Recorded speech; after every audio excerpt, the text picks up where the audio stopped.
Dear Sarah, life here in Hungary is a struggle. It's difficult not to be able to see some of my favorite cousins back in America, and I miss the way my home country of Hungary used to be. My family after World War II worked until we were exhausted, from sunrise to sunset every day. It wasn't because we wanted to or because we had to pitch in to help attend the family farm, but because it was after World War II, income dropped drastically, and everyone had to pitch in to help the family. However, I was lucky in the sense that I was not in charge of farming, but sewing and cleaning the house with my mom. It was better work in my opinion, but still a challenge a lot of the time. My grandma would always be the one to cook, and I was grateful for that. My mom's cooking has not changed a bit. You would have loved to be here in the early 1950s, because Hungary started making more and more cars. I didn't know anyone with a car, but when I saw them here and there, I thought it was the greatest invention. After a while, though, I didn't see them a lot, but I still like to daydream about a world where we all had cars. Do you have a lot of cars in America? Another thing I've been dying to write to you about is the new fashion here in Hungary.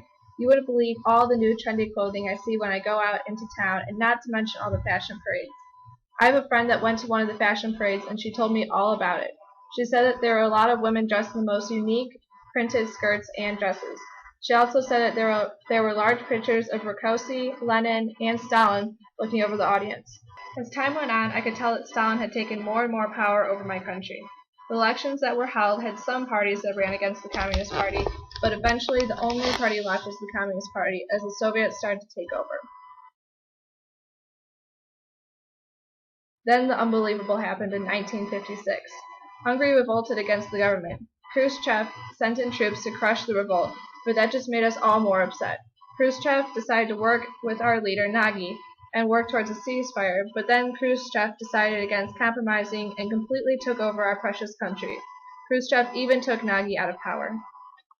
In the mid-1950s, the state controlled most of our economy. Companies of foreign trade were nationalized without compensation. Hungary was turned into a country of iron and steel, but ironically, we lacked iron completely. Large portions of our land were divided and distributed among the poor peasants. The governments then decided to force us into cooperatives. This was all my dad could talk about for weeks because he was so upset. Did you know that your country actually had a big influence on our country? Each one of your presidents did something specifically with Hungary. During Truman's term, he created NATO, which was a mutual defense pact, and our country eventually joined it in 1990. Eisenhower didn't get involved that much in our uprising in 1956. During Kennedy's presidency, the revolution ended. After Kennedy entered Johnson, Hungary was able to rebuild its economy in 1966. However, Nixon and Ford were absent in our country and didn't do much to help us.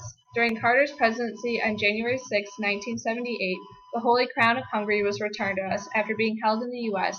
for much of the Cold War.